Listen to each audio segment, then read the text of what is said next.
Okay, Sue from Minor Health Practice and Empowered Birth Melbourne. And Fiona from Fertile Ground Health Group and Empowered Birth Melbourne. Hi.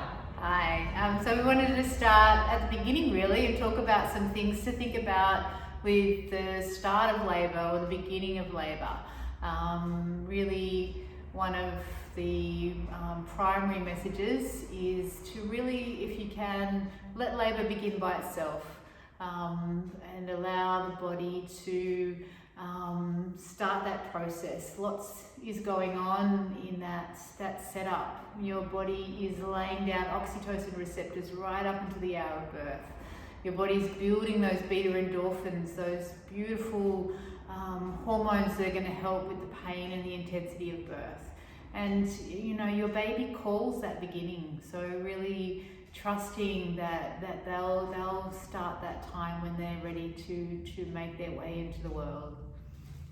It's tricky to juggle this sometimes because usually in hospital a baby is expected to be delivered by 41 weeks, and most first-time babies fit into that window of 40 to 42 weeks and are delivered within that window. So a lot of people are facing induction, and at this time of virus, I'm not sure if that means more people will be induced or not, but basically we want to give you some tips to get into labour naturally. So we'll do another video on how to get into labour naturally so you can preempt being induced and actually, you know, not be medically induced, just go into labour naturally.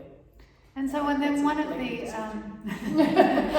it's a whole 2-hour show. Yeah, exactly. So, but one of the things to really kind of prime yourself and get ready to do as much as your early labour at home, and really make sure you're not moving into that hospital space until you're in a really well-established labour, so that no matter what's happening around in your environment, things aren't going to turn off for you, that it's already, your systems have kicked in, you've gone into what they call that birthing zone.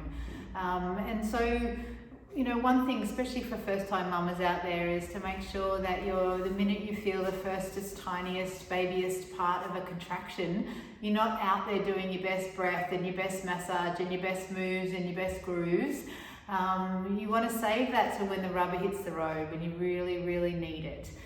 In those first early parts, you kind of want to follow the flow of your day. If it does kick off in the night, you know, just as much as you can, you know, you might need to make sound or move a little bit with the starting of those contractions. But if you can, you try and drop back into some little sleeps. Even if you're getting 5-minute grabs of sleep, it's going to make an enormous difference. If your story doesn't unfold till a couple of days later, it makes a big difference that you haven't been on your feet and exhausting yourself by the time you get to that stage. So, you know, really top recommendation is just try and stay with the flow of your day. Rest up, eat light meals.